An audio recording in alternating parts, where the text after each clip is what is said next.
Oh, coffee time. All right. Justin, how are you, man? If you can hear me, type in, yes, I can hear you.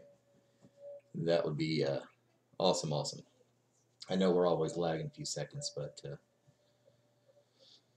it's going great, Stormy. Let me know if you guys can hear me. It's going great. Casket 13. And yes, this is a Duckman from Pretty Pink t-shirt. I always wear like the funkiest t-shirts. I try at least. Hello, enjoy your stuff. Thank you very much. Is it Happy Rena? All right. No after coffee videos. No, I've got my coffee though. Dude, you guys can get this over at folkloresupply.com. It's $11 or whatever it is. I don't know. The coffee I drink, though, is the Sasquatch Coffee Company. As a matter of fact, squatchcoffee.com is where it is. I just redid Gunner's website for him, so I kind of put that together myself from the old school that it was. Yeah, love the t-shirt. Me too. It's all about the duck man. The duck man. Today is hashtag duckman. So I'm going to put that in here real quick. So hashtag duckman. Boom. There we are. Actually, welcome. My name is David. Some of you who don't know me already, I am the creator and basically, I guess, owner or whatever, PacWest Bigfoot.com. And really, just so you guys know, I always like to kind of let everybody know what the platform is all about. This is really just based on true stories. I get some people will send me little experiences, either 2 paragraphs or 8 paragraphs long, and then what I do is I create kind of a backstory around it, like the old Native Americans did for a long time, taking bits and pieces of real experiences and going into the whole storytelling with it. And so that's what I wanted to do here. So this isn't any sort of like BFRO place. I do get people that still ask me, it's like, where's the evidence? Where's the I don't know where the evidence is at. Sometimes I get the evidence on the interviews that I do with some of the people who have contributed to their experiences here, and you can find those interviews on here. But for the most part, the stories themselves, they're just based on true experiences. Whether or not they're true in the end is not really entirely up to me, and I'm not going to go out and do a bunch of research on it. I do my own research. I have a lot of fun with it, and through the interviews and through out and about in the wilds of Oregon, I like to do my own research. So that's how that works. This is really just some fun stuff, guys, and that's what we're doing here. I wanted to kind of have a place where people, when they're not doing all the heavy research into the topic of Bigfoot or Sasquatch, whichever one you want to call it, have a place to have kick back and have a little fun, and have a little entertainment side of things, and kind of enjoy and carry on conversation and in a real cool way. So that's what I wanted to do. Good morning, Nora. Candy. Hey. Oh, Candy, I was gonna call you, but been having issues with this stupid phone, so they're gonna replace it for me. So I'll get to you as soon as I get back from vacation, because they're probably not. All I can do right now is hit Instagram button. I don't know why I won't call out or anything. It's just being weird. So your stories are amazing. Love PacWest. Thank you, Jolie. Thank you. Hey, Neil Stagner. Neil, guys, is a really good friend of mine. He's just an awesome fella. And this week, Neil, we're gonna in just a moment here. I kind of wanted to introduce the topic of um, how do Bigfoots crash at night? How does a Bigfoot or Bigfoot? I like to say Bigfoot. I don't like the plural part of S on the end. Sasquatches or Bigfoots. I think Bigfoot it should just be plural and singular just by saying Bigfoot. If you agree with that, say yes. That'd be awesome. But this week I wanted to kind of talk about how does Bigfoot crash at night. I mean, what kind of bedding do they make? And so we'll talk about that in just a moment. And let me go through any of these questions. And I got a couple little announcements. Getting your apparel and some other stuff in August for my birthday. Sweet.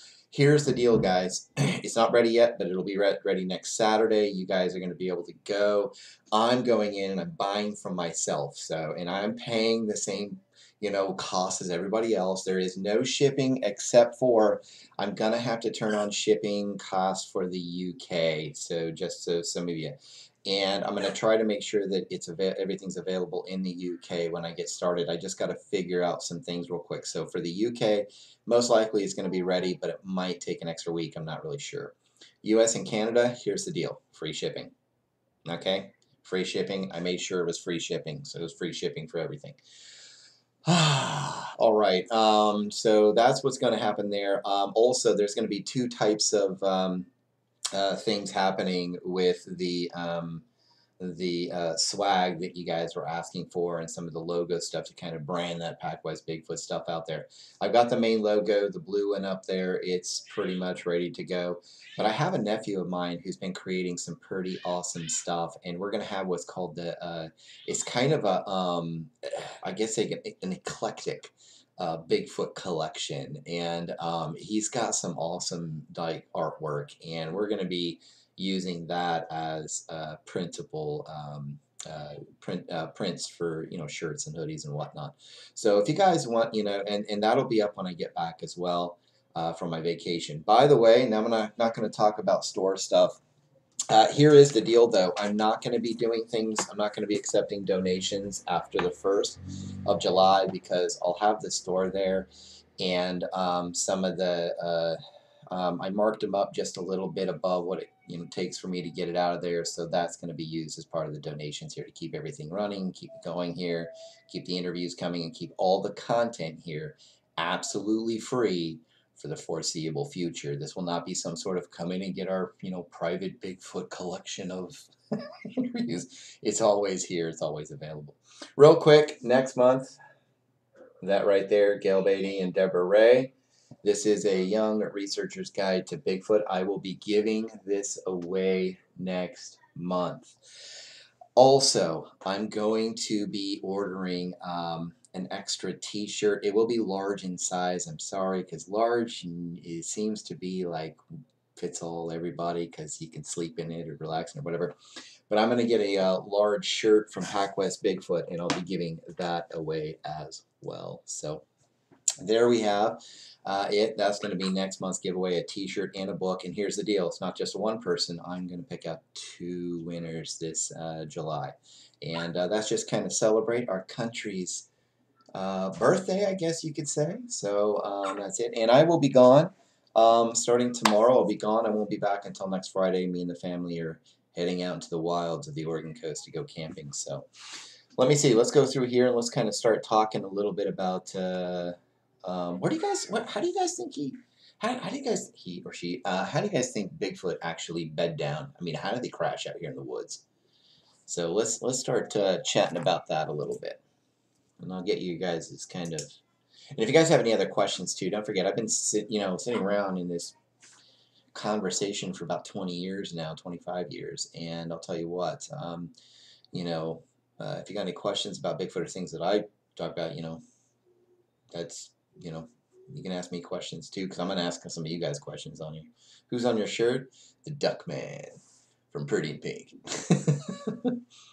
Good to see you. No, didn't win this month. Bummer. Oh, yeah, sorry, Chasey. Oh, by the way, guys, Scott, out in Florida, you won, and I'm supposed to rub it in Neil's face. So, Neil, he won.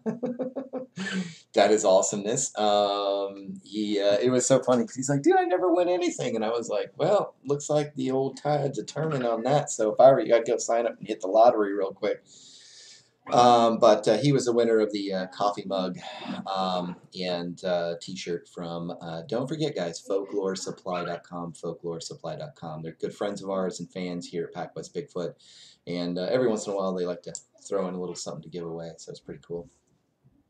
The guy from 16 Candles, no. Sorry, wrong movie. Same director, however. It's always John Hughes, ain't it? Good for Scott. I think they build structures that are great to block the rain and wind if they are in rolling hills or if they are in the mountain. I think they go into caves. I think so too. I'm thinking that, for the most part, someone once told me, well, they bed in trees. I just don't see how that's going to be really all that possible. I understand how big redwoods can be and how strong they can be, and even giant oaks and stuff like that in the Pacific Northwest. But I'm thinking more along the lines of what you were thinking about, Justin, is that they take something that may be currently somewhat existing, like maybe some trees that are kind of, bowed down a little bit, and then they start throwing stuff up on it. Now, I've heard of them actually creating sort of like some sort of almost A-frame-ish apex kind of shelter. One of my favorite stories out here, and one of them that I actually got from the individual. Of course, he didn't do an interview with me because he was done doing interviews after he did one on the Sasquatch Chronicles. But he had talked about him and his buddy who had found that one, and his buddy was actually looking down, and it looked up at him. And he's like, dude, you could write my story and put it on your site. And I'm like, all right, that's cool. But he had had two incidences with Bigfoot here in Oregon, and one of them was actually on the day that Mount St. Helens erupted because they looked up, him and his brother, and they saw that thing. They heard this boom, and then they saw the smoke starting, the ash starting to fill the thing. It was pretty insane. But earlier, when he was a kid, it created this kind of dragging these big, huge logs that must have been like this. I mean, a human being really isn't going to drag that. Not even Arnold Schwarzenegger is going to really drag that everywhere. So, but it was pretty tall structure. But I think that they take things and they do that. Let's see, being intellectually honest here, if I did believe they coexisted, there's a primal floor structures indicating protection from the wind, rain, camouflage amongst the trees. I think so too. Maybe not in the trees, but below trees, around trees. Like I just said, using, like, if you got a few trees that are kind of bent over and bowing down a little bit, and then throwing stuff up against that, other broken boughs and stuff like that to kind of create this little shelter. Me and my kids once found a little, it wasn't a hut or anything, but it was like these little trees that had been bent over, and there was just limbs thrown up on it. It was stacked by somebody with arms.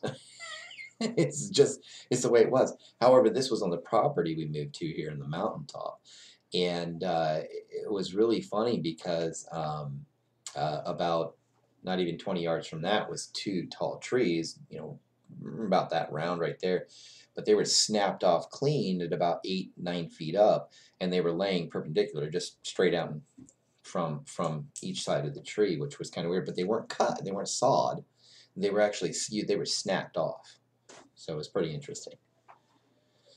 St. Helens, Oregon here. Hey, hey. I think the structures are kind of like how the Native Americans using them to point the way to something. I think that, like, the X structures, like, hey, warning. I think those things. We were talking a little bit more, I think, about bedding today. I also think that sometimes maybe in the different types of seasons you can find things like maybe they don't do shelters as much as they do just, piling things up. Piling up like some, tearing off, boughs of, limbs of pine trees and stuff like that, piling them up, maybe sweeping everything out and then piling them on and then laying down right on them. A video on my channel called Bigfoot Redwood Post. I think they sleep in the redwoods in my areas. So up in the trees, you mean, buddy? Me personally, I just don't know if something that's 900 pounds is going to be sleeping in a tree.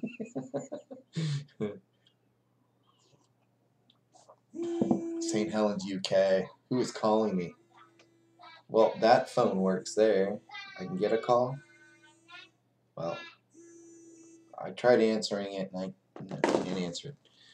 Are they telling other Bigfoots to stay away? I doubt they lay horizontal. Imagine more of a seated recline position. That's true. I like that one, Professor Grimm. That's a good one. Okay, I have a question. Large communities, how does that work? I'm sure if these primates exist, in families, they cohabitate, right? What we do know, Texas Native, is, what we believe to be true, is that they do coexist in more of that they do in family groups. It's like anything. You've got mountain gorillas in flipping Congo that live in these big groups, but here and there you have that rogue or single male that's out there on its own. It's been shunned from it, or maybe it's younger and they boot it out and you're creating your own little clan here or something like that. Um, I think that's how that works. I think that they do coexist in groups. However, I think that the rogue ones, when you hear about rogue Bigfoot or rogue Sasquatch or something, I think that those are really basically younger ones, young to kind of middle age, that are really out there trying to build up that particular family group. I think they're off on their own trying to do that. So that's my thought. I'm finding many redwood trees with huge holes and burnouts. The burnouts, I don't think Sasquatch make fire, but the burnouts, if you've got, it's the redwoods, dude. You know how that is. I mean, there's so many mountain, forest folks and hippie folks running through there and doing all kinds of crazy stuff living up in there. So maybe Bigfoot, I do think that Bigfoot used things like old cabins, burned out trunks of big, huge trees, just like they would use rocky outcroppings and then create kind of a cave kind of a deal out of it by moving boulders into place, or trees that are already bowed over, bushes, and clearing out certain areas of it and then piling more stuff on it to keep the rain out. If I miss any questions, I'm really sorry about that. It's just it goes so fast sometimes. David, when you camping in the next week or so, are you going to record video sessions when you're out there?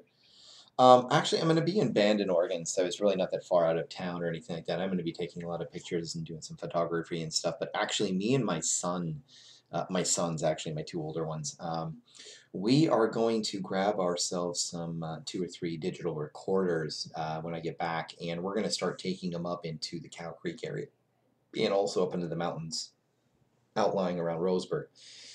Douglas County has a pretty big history of Bigfoot, especially with the Cow Creek Indians, Native Americans here.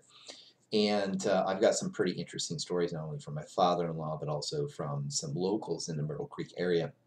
So we're going to take those up there, and we're going to get those little 8 to 10 hour digital recorder things, and we're going to set them in places, let them sit there overnight, and then go collect them, bring them back, and then wait a few days, and then go do it again. And we're going to continually do that. And just kind of, we want to get some sound recordings in and see what's going on first before we start setting up flirs and all kinds of crazy stuff. So we wanted to check it out ourselves. So does that sound cool though? Because what I was going to do is I was going to download the audios, and then what I'm going to do is I'm not going to go through them first. I think we can all go through them. So what I'm going to do is I'm going to upload those sound bites into the Facebook page, and then you guys can just hang out and listen in at night or something like that, almost like white noise. But you can listen in and see if you guys hear anything. Do you think that's a good idea? If you guys want to, just say yes in there. Say yes, FB, and that'll tell me that, yeah, we could do that. That way we could all listen into it. So some of you that really don't have a chance to get out there and do a lot of research, you can help do some of the research here, and I can put these up there and share that stuff on Facebook. So is Forrest your first name? Cool. I have a friend named Forrest. Yes, SB, FB. Yes. Cool. All right then. All I needed was one person to give me an excuse to go do it. Now my wife is going to have to be like, okay, go ahead. Awesome. Hey, Pink Kitty. That sounds awesome. Thank you. Do you think the Forest Service wants to keep this quiet to avoid panic and people hunting them? I think both. I really, really do. I think it's also to protect the flow of income. Like me and my family, we go into the woods every other year to camp, and then we go over to Bandon, Oregon, a little family hotspot for us. It's just right outside of town in yurts, and because we like the beach every other year. But we will go up in the woods and stuff like that. And we like to camp at the one that we're camping at on the beach is kind of a state kind of run camping area. And that's fine and it's awesome. And I think that's okay for the state to do that. And it drives revenue source. We don't have a sales tax in Oregon, and this kind of helps to do that. Subvert sales tax here, because I want sales tax. And I think it could hurt revenue as well. You know, are all those things good reasons to do that? No. I think that people should be made aware.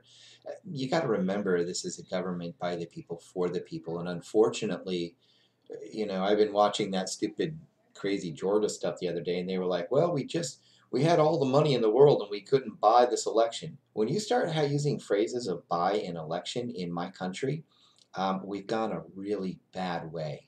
And the thing is that when the government sits there and just trying to hide this stuff from us and telling us, well, no, it doesn't exist. There's nothing to see here. Nothing to see here.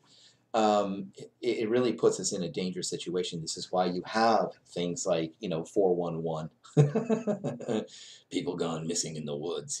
This is why you have that, because people aren't being educated. Problem with big government, less educated people means dumber people.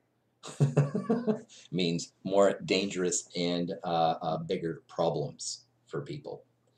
So I don't like the idea that they hide this. Lucky my wife is down for that. I tell my fiance I'm going hunting, and she rolls her eyes at me. I'll tell you what, man. I have been blessed by God with a wonderful, wonderful wife, and she will roll her eyes at me, but she does it in a very loving manner, and I like that. I hope in heaven we get to spend eternity together there as well, and she still gives me the eye rolls. Aren't you concerned the Bigfoot might pick up your body smell on your camera? I'm not really worried about that.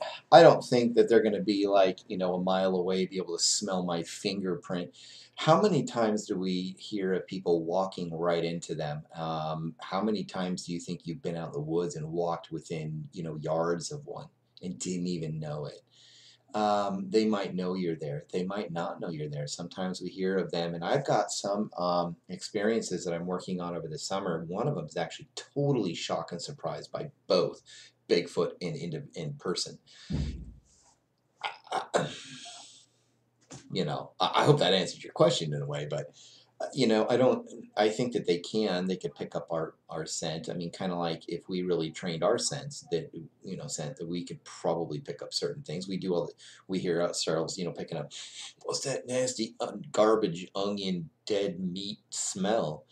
And then some people don't smell them at all. Well, I think it's because it just aren't downwind. I mean, that's as easy as it is. And sometimes a Bigfoot isn't downwind of you. And so it's not going to smell you coming. And so am I afraid of them? I'm not even sure about this whole infrared camera thing, that they can sense it and avoid it, because we've seen them under the Eagle cam. We've seen them look into a camera. Seen them walk by things. I don't buy that either. I think that they're pretty sensitive to things, and that they are a pretty apex predator, an animal, instinctually speaking.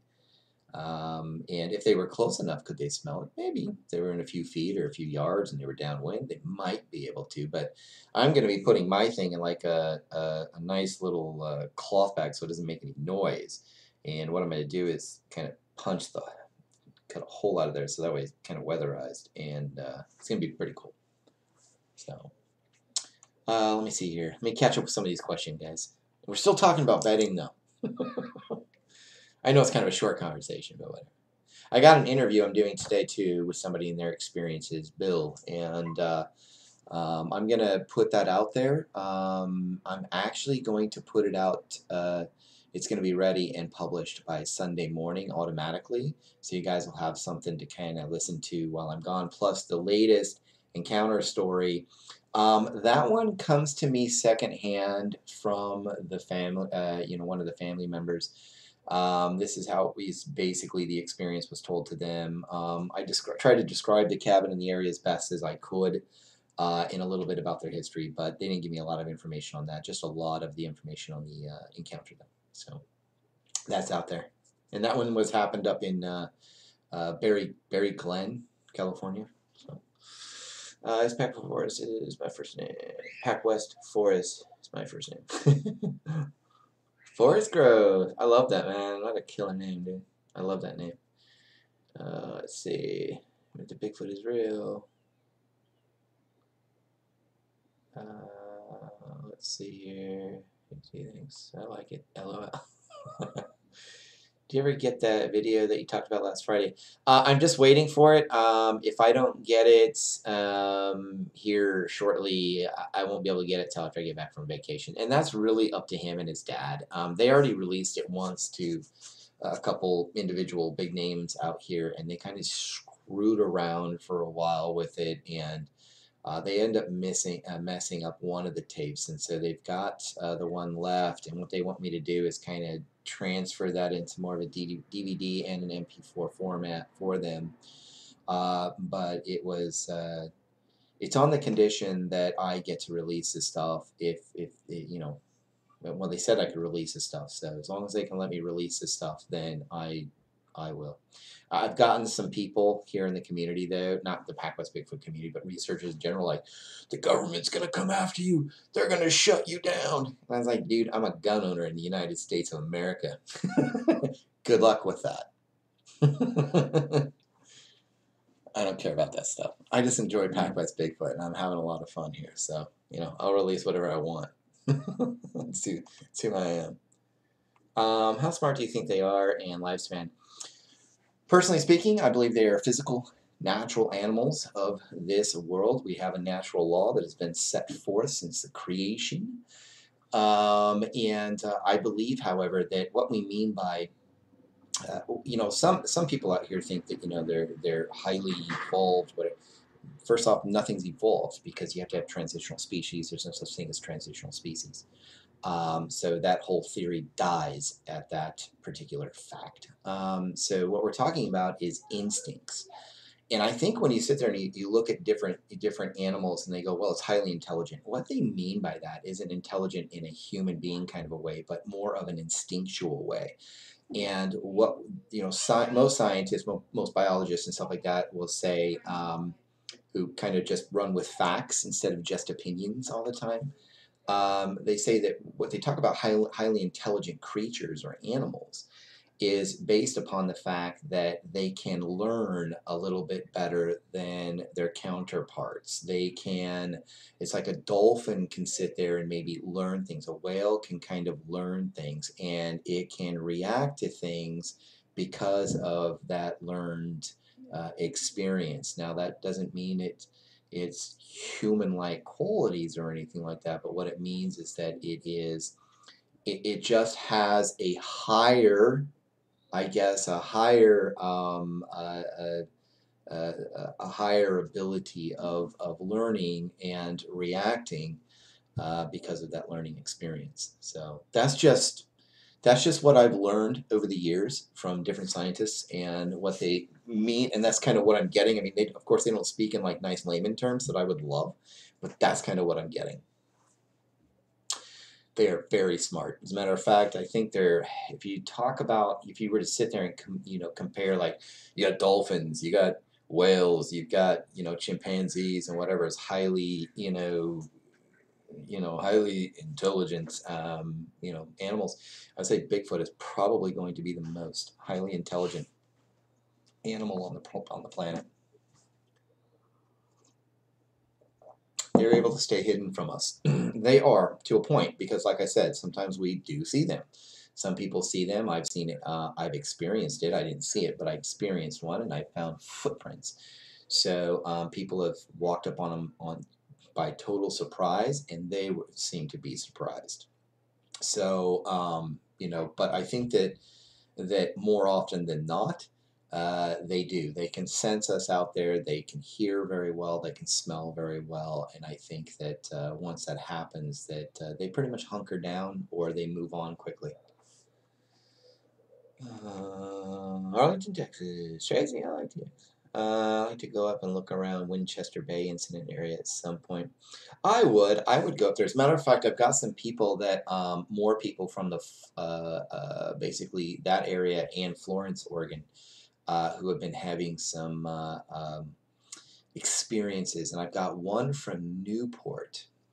That one actually came to me. It came to me in about, gosh, it was like 12 or 15 different paragraphs of the experience from people who lived outside of it, of Newport. And I'm kind of trying to create the backstory to it, because I like to do, because like I said, this is PacWest Bigfoot. We like 60% entertainment, 40% based. This is based on true stories, but fun stuff. But the experience itself was pretty intense. I really enjoyed it. And that's why I'm working on that one. I'm gonna take a little time with that one because I really It is actually kind of freaky. It was kind of freaky. It wasn't, it wasn't. I would say it was probably more freaky than the last one I just did that's out there today. So, oh, I'm late coming in. Love your live show. Oh, thank you, Llama Queens. Thank you. That's okay. I'm gonna hang out here for another 20, 30 minutes. So. At least until I gotta go pee from all this coffee. And I'm 46. Happens pretty fast and frequent nowadays. Crazy. um, I wish I had tired in the woods somewhere. See Bigfoot. Some people want to see Bigfoot. I'm not really sure. You failed to slurp. I'm sorry. Those are for all those slurping fans out there, and you know who you are. I still get those comments like, dude, you slurped one thing. I'm like, yeah, well, whatever. I just don't care. Let's see. People didn't know that mountain gorillas existed in 1902, so who's to say Bigfoot can't exist? They didn't know the billy ape existed either until about 15 years ago, so I'm with you on that one. That's Joel. Yeah, I'm with you on that one. They didn't. Billy apes were still some sort of like, conjured up, legendary beast. One of my favorite scientists out here, an apologist, is Ken Ham. He's an awesome creationist, and he's actually given us a lot of proof positive to a certain size dinosaur that still exists today, kind of like the Loch Ness monster, or what is that? The Okanagan. What do they call that one up there in Canada? Can't remember. I think there's supposed to be one here in Oregon too, in Washington. So. What does Bigfoot think of us? I don't know. No, I haven't asked one yet. I'm sure, as a highly intelligent animal, I would say that it probably sees us as something to be avoided, I would say. I think it's learned that kind of behavior that we should be avoided. I do believe that the most brilliant apex predator on the planet is a human being, and I think that they know this. Everybody else is like, no, Bigfoot's the most apex, or the shark is the most. No, human beings are the most apex predator on the planet. Period. It's just how it is. Bigfoot think we are stupid. I don't think they think we're stupid. I think they think that we know that we are an apex predator, that we have the means to literally kill it.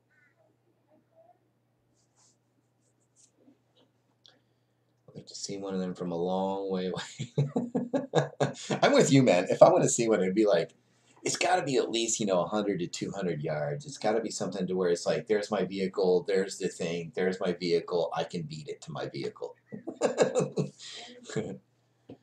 I think scientists are ready to accept the billy apes because they're much like any other ape, but Bigfoot is much more intelligent, so scientists are afraid to accept its existence.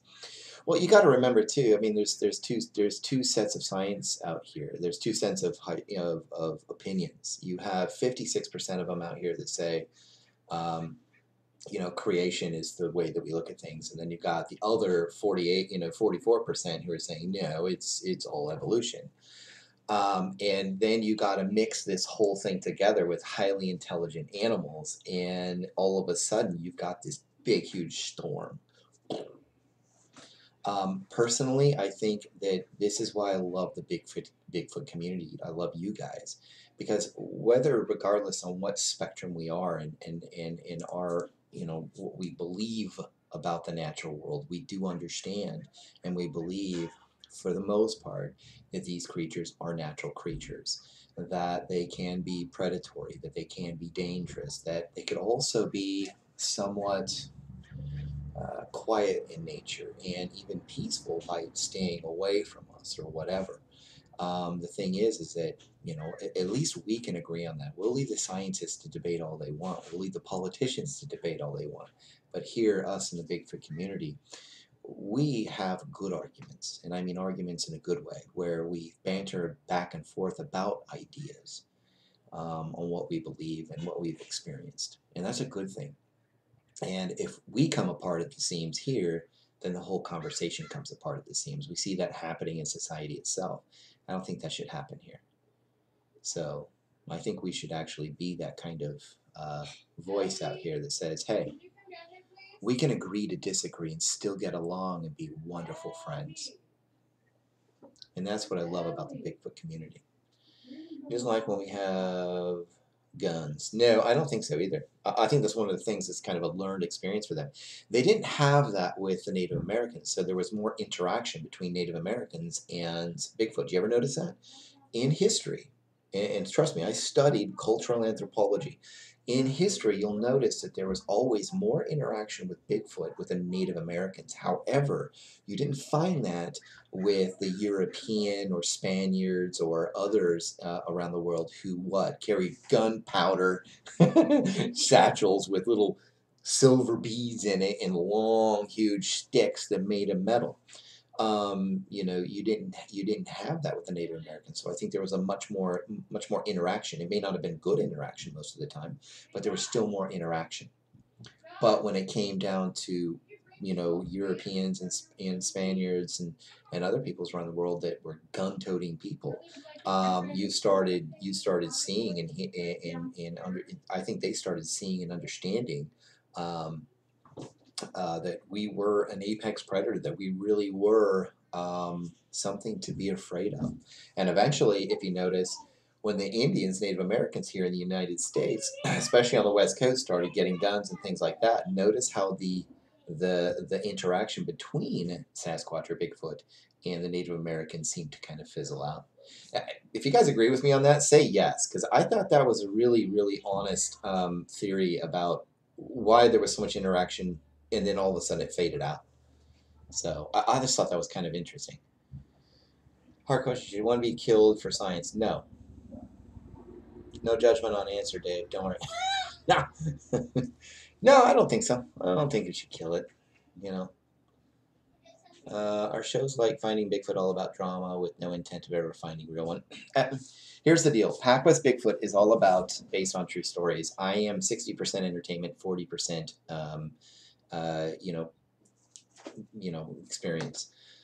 Real experience. And so, that's what I wanted to do.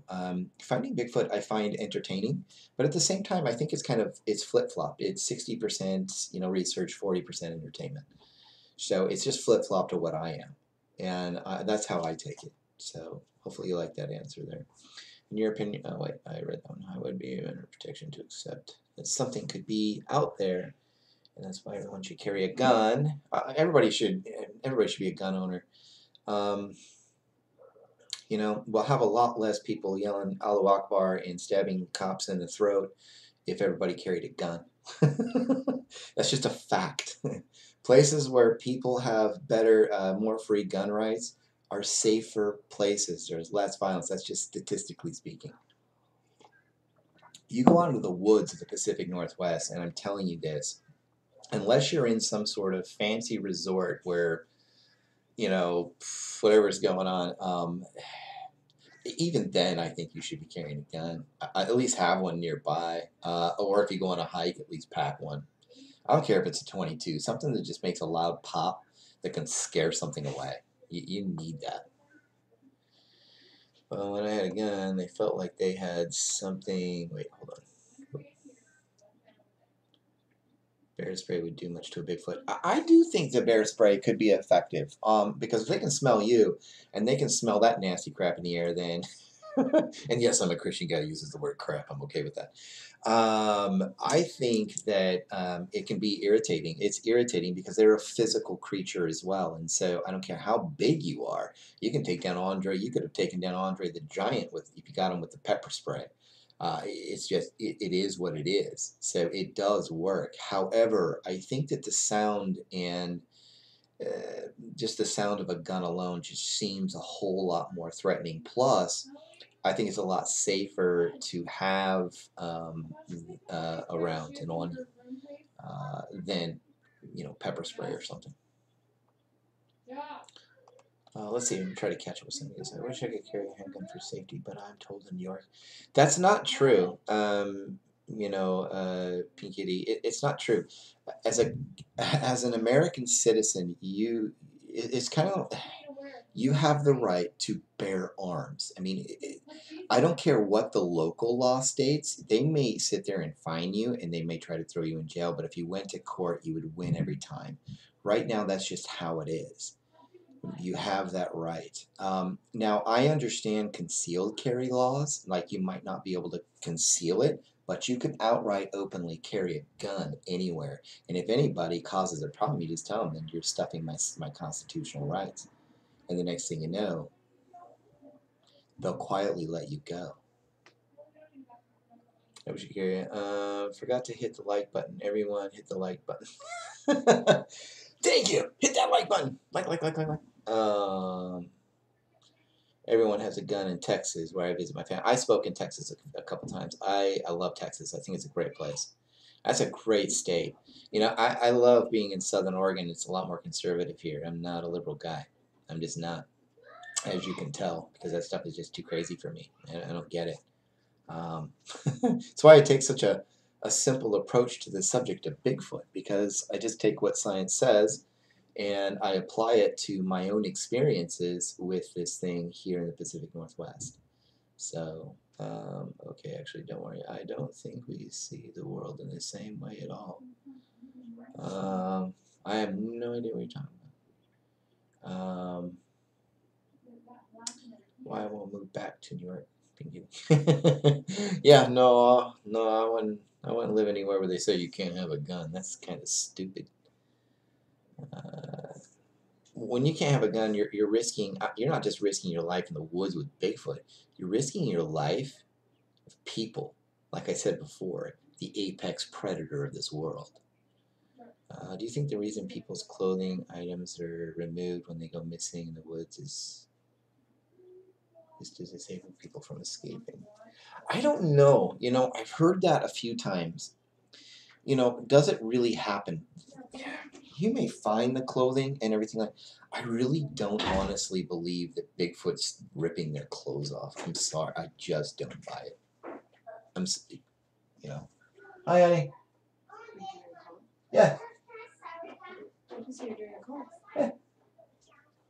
Okay, bye. All right, I love you. You never said you were doing anything. That's the PacWest. That's the PacWest Bigfoot's wife.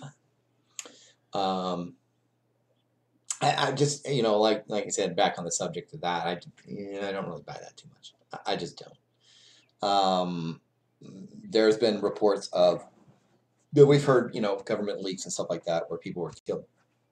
Their clothes were all torn up. They were all torn up, but they weren't all torn up and naked. There were bits and pieces of pants all over them or something.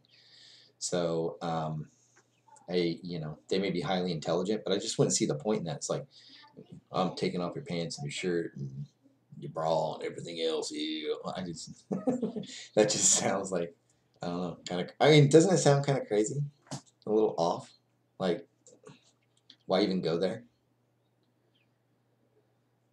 Do you believe Bigfoot has taken children or anyone for that? I do believe so. Native Americans have spoken of that. Do you see it that often today? No, not really. But back in the day when there was more, like I said before, when there was more interaction between Native Americans, with knives and bows and arrows and spears and whatnot, compared to guns, you hear the stories of that. So, naked and afraid.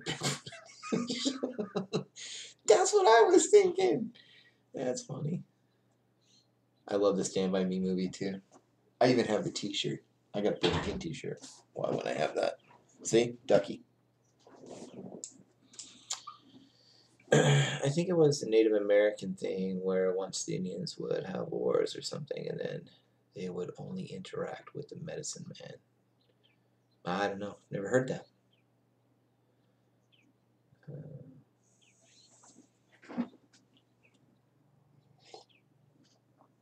How are we doing, guys? Good. We climb up to like 80 people. We climb down to 45. You can tell who's on lunch break and who's not. Uh, Monster Chow. That's awesome. I'll scroll through here real quick, see if I see any questions that I missed. Oh, I can't remember where I heard this. I think it was Ancient Aliens, but they mentioned how the past humans hunted them and they disappeared.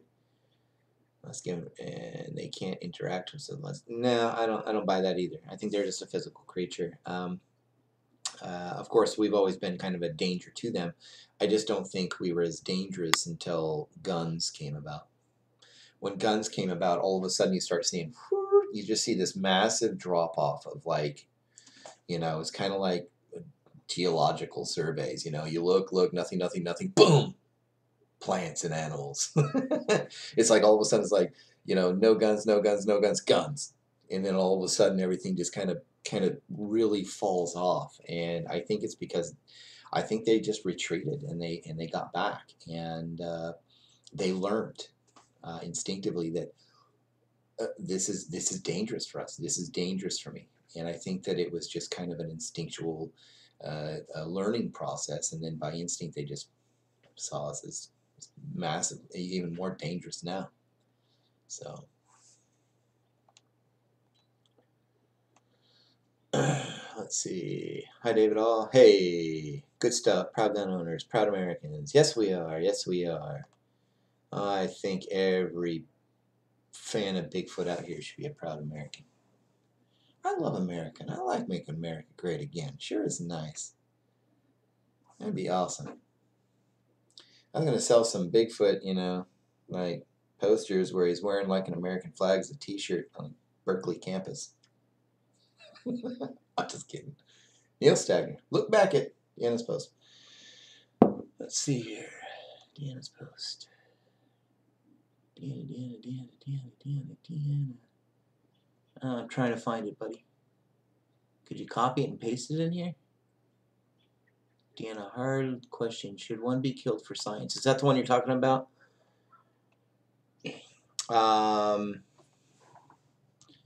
Let's see. Once I was being watched while hunting one night, everything was quiet and it was creepy. Ha ha ha. Yeah.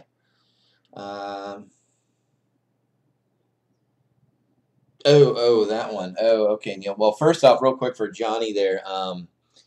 Dude, that's creepy. I've had a couple incidences in the forest after the fact of my experience, and me and my mom finding the footprints and stuff, where my mom actually found more footprints again this last summer, just so you guys know. And I think I put them up there on Facebook last summer, or I'm sorry, last November. So you might want to check that out. They're very hard to see with the smartphone she has, because her smartphone really is kind of dumb.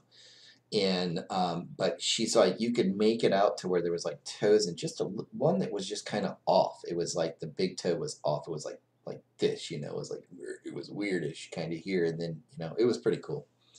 So and she said it was right along a trail where day before these kids and this family where they're all playing, they were camping there, and the next day that's when she saw the print. So it went through there at night or something. What should they do if they encounter a Bigfoot? Neil and Pink Kitty for Diana. Gosh, it's pretty much like any wild animal, except for this. I mean, you can sit there, and I have an encounter story from a surfer, husband and wife in Northern California, and kind of working on that one right now. That she did give me a little bit of her scariest moment in her life wasn't the Bigfoot experience. It was actually an experience with a great white shark. And so I did make mention of that and, made sure to put that in there. But, running into something like that, like a great white shark, it's totally different because the great white shark is just a machine. I mean, it's just an eating machine. Yes, it has all these really cool bits and pieces to it that have been created to make this thing an efficient killing eating machine. But at the same time, it doesn't have that feeling of surprise or that feeling of, ooh, what's that? I think Bigfoot does. And I think that because we have something like that as well, you know, when you come across a Bigfoot and you're really there, and I mean, this thing's like maybe 20, 30 yards from you, or even 100 yards from you, and it notices you and you notice it, I think the best thing that you can do is just to be still at first, to make sure to stay calm, to make sure to keep your eyes not on its eyes, but I would say, you know, kind of look down a little bit at its, say, its legs or its feet or something as often as possible. I know that wanting to look at its face and really trying to gather what the heck you're looking at finally is going to be like, you know, in your mind, you're just blown away. But for safety purposes, I think one of the best things that we can do is to let it know that, you know, by looking at it and looking at it in kind of a downward kind of a way, you know, like head down a little bit forward and looking at its legs and stuff. I think it might give it a sense that at this point in time, right now, I'm not a danger to you. And that's pretty much how I would behave in a situation like that, just so you know. That is what I would do. I would be armed. I would not pull out my gun and shoot the thing. The first thing I would do is just to bend forward a little bit, look down a little bit at his feet, legs, area, hips, whatever. And I would wait for it to make a move. And if it came towards me, then I would pull my gun and I would back away and back out of there, and I would keep my eyes on its face at that time. And I would point my gun. So let's see. Hopefully that answers. Dave, I love your show. Channel to show my appreciation. I'd like to sponsor next month's giveaway. I'll email you for the details.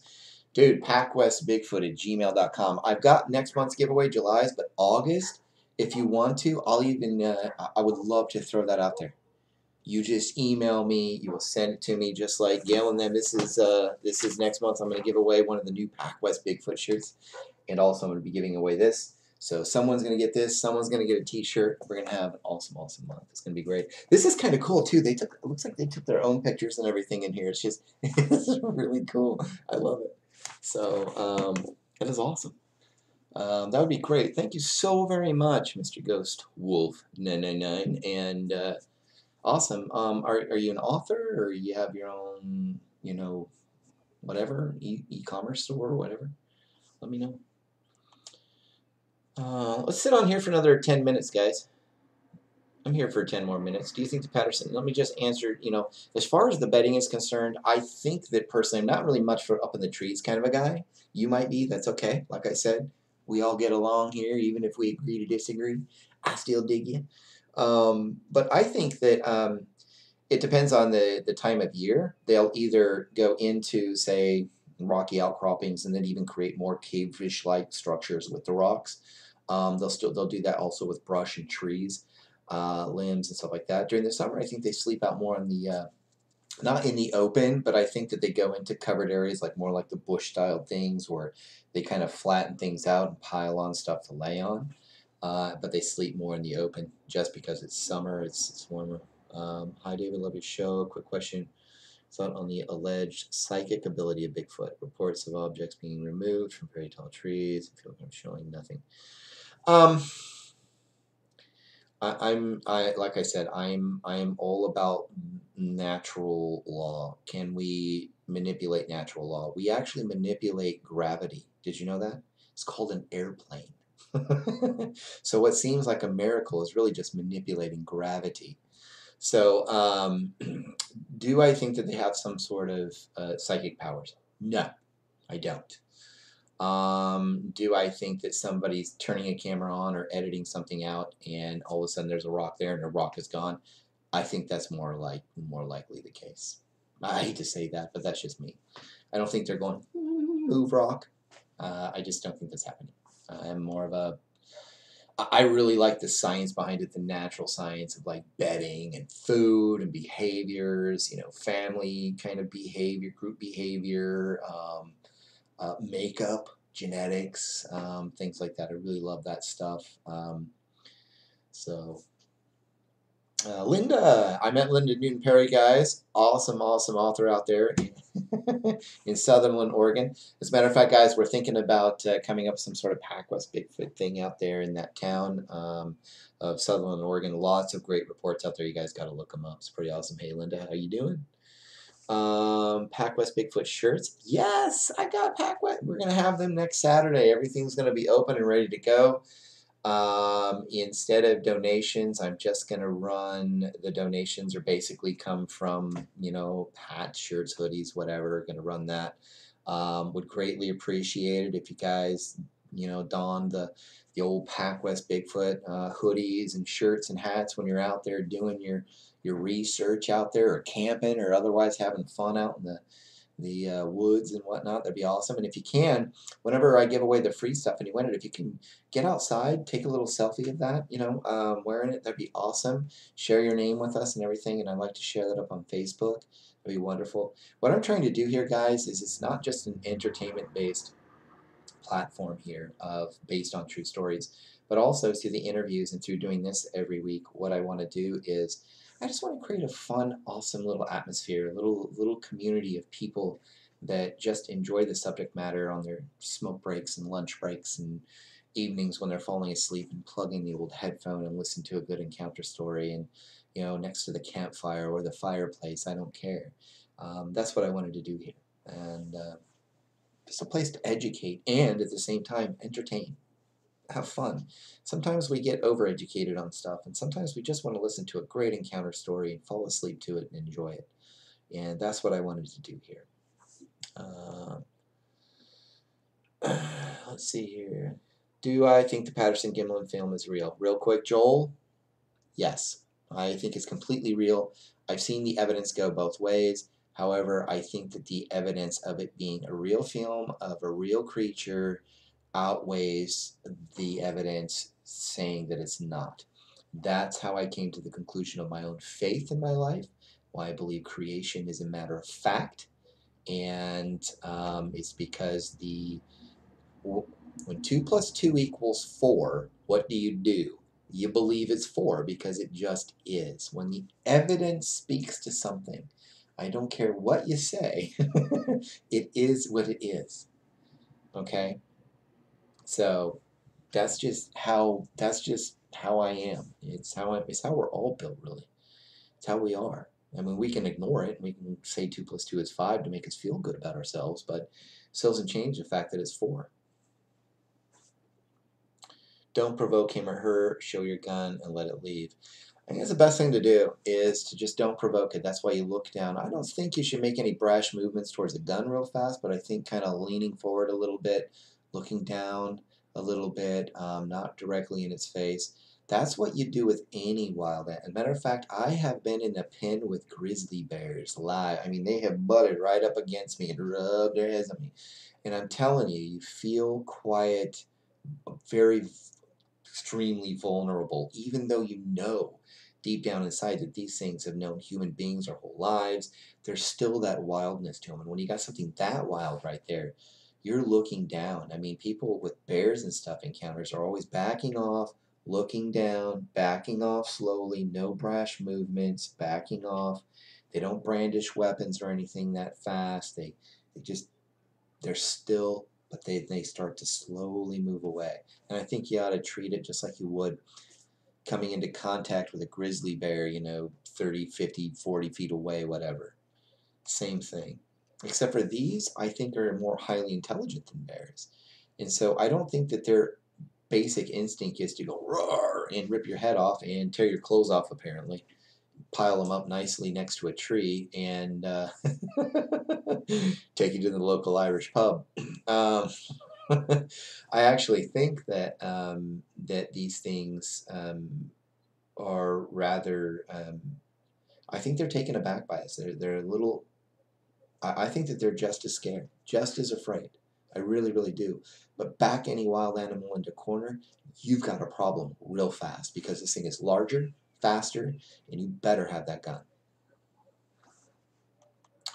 Let's see, Dave, I'll be around to use the tale I told you about hiking up in the alpine wilderness in a tree, trying to pictures of saying for now. Yes, I will be able to use that. As a matter of fact, I'm going to use yours straight up. I'm not going to be adding anything into it. I'm just going to put it up there. I'm going to read that one back because there's a lot of good stuff in there. I like that. So I'm going to keep that one simple. So it will be up there. I still got it in my thing. So That one will probably be sometime around the end of July, beginning of August. I ended up when I asked for some more encounters and stuff like that that I could create the stories out of. It's like 2 days later, it's like my email was full, so I've got like 100 of these things to work on now. I actually had over 100. I had like almost a couple hundred. It was like 170 something, and I chose about 80 or 90 of them that I wanted to really work with. So those I'm trying to create, and that's why I want to take this stuff more full time and get these things out there for you. So I did create. I'm going to take the donations off. I'm going to turn the shop on next Saturday, and that's going to help fund this here full time. And at the same time, I'm not charging you guys for any of the content ever. I promise you that. Whether you guys get stuff from me and it doesn't pay for itself, it doesn't matter. I'm going to continue doing what I'm doing. I'm just asking that if you guys love the PacWest Bigfoot, wear the hat, buy the hoodie, get the shirt, get the booty shorts. I don't care. Whoever's in there just grabs them. No, I don't have any booty shorts. I was just kidding. That was a joke. Let's see here. Colorado Bigfoot Rio thinks he knows everything about Sasquatch with absolutely no scientific. You're talking about Rio. He is a fan of William Jevning. He's been on that show quite often. He was also on Sasquatch Chronicles. Is that correct, Professor Grimm? Rio? Is that the same Rio or Mr. JR's Dots DTS? Is that who you're talking about? If so, I know who Rio is personally. And I'll give you my thoughts on that. But I gotta make sure it's the right person. I don't like talking about people I don't know. I like talking about people, period. I like gossip. And oh yeah, David Regan. It's Rio from Utah, not Colorado. I know the Rio from Utah. There's a lot of stuff in there that I don't really agree with on him. I've talked to him on several occasions through a good friend, William Jevning. There are some things that I totally agree with him on. There were some times where I just felt like a lot of his stuff was just kind of, it was leading to nowhere, and that was the biggest issue I had. Other than that, I think some of the stuff that he had to say, his opinions, his thoughts, were pretty awesome, pretty good, pretty spot on, pretty normal for this particular subject matter. But a lot of it was kind of, just the personal experience, which was kind of leading, and I was like, I don't know if that's possible. I don't know if that would be real. I always look at things from, I always follow the scientific law of Occam's razor. The simplest answer tends to be the correct one, and we find that so often to be correct, basically be self-fulfilling, that it's not even funny. And I'm sure you guys would agree with me. Occam's razor is a pretty good way to look at things, to really get the answers that you want. And even if you don't want the answer, and you don't like the answer, it doesn't change the answer, ever. He's a Mormon guy obsessed with tree structures. Yes. Okay. Yep. Professor Grammy. I know who Rio is. I know Rio personally. I've talked to him on my phone, and yeah, I've sent interviews with him and stuff like that online. So yeah. Your show is one of my main sources of entertainment for me in the Arctic. Hey, Randy, thank you so very much, and I like the way you stated that. I'm not the BFRO here, and just so you guys know, before we start closing this out, I'm not the Bigfoot Research Organization. I'm not here. I still get people going, man, where's the evidence? Here's your evidence. I'm not here. I like to talk about evidence and stuff with the interviews that I do, where I'm interviewing actual people. And some of the people from the encounter stories on the website have been interviewed here. Some of them I have let you know about, some of them I don't. So that's what happens here. It depends on how they feel about it. The thing is, though, is that the encounter stories themselves that come out every Friday morning, these are, like I said, Native American style storytelling. I'm going to take some experiences that are basically based on true experiences, and I'm going to create a based on true story account. So there is going to be creative involvement here from me, who creates the background, who creates that kind of the visual part of it in words and whatnot. But the experiences themselves come from you guys, okay? Some of you out here in the community. But I like the fact that I want to be more entertainment here as far as the encounter stories are concerned, the main part of this stuff, because I get my fill of reading books all the time and listening to, research stuff on this. And sometimes I just want to kick back and listen to a good campfire story, and I enjoy that. I'm like you, man. I'm with you, Randy. I just like some good stories. Count your blessings. I've been up here for 15 years. Nice. 2 on, 2 off. I love that. Native American style storytelling. That is why this channel is awesome. Thank you so very much. Thank you so very much. Noel, thanks for being engaged with the fans. You're awesome. When I get a chance, I'll buy something from your store. Hey, no problem. Thank you very much, Joel. Problem with an evidence, there are people who refuse to accept it as factual. They live in a world where everything is manufactured. I can't help with the world people live in. I can't. I can only share my experiences and let them make up their minds. If I was worried about how other people feel and expect, then I would let every stupid comment flow through the YouTube channel. And I don't, because sometimes these guys get a little aggro on some of you guys here, and they get a little aggressive.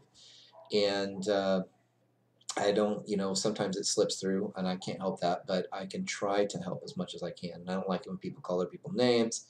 I don't like that kind of trolling crap. You just let it go. I'll smack you upside your face if you start calling anybody in my community an idiot or a liar. And if you don't believe me, show up at my house. I love you guys, and I'm not going to let anybody sit there and bang you guys around, period.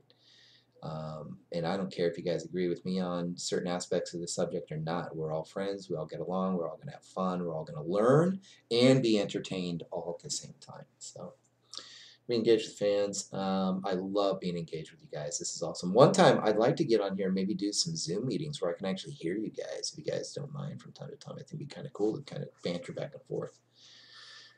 Gone on shows like Sasquatch Encounters. I have gone on some shows out here. There's some cryptid stuff, Monster X Radio, William Jebning stuff, Sasquatch Chronicles.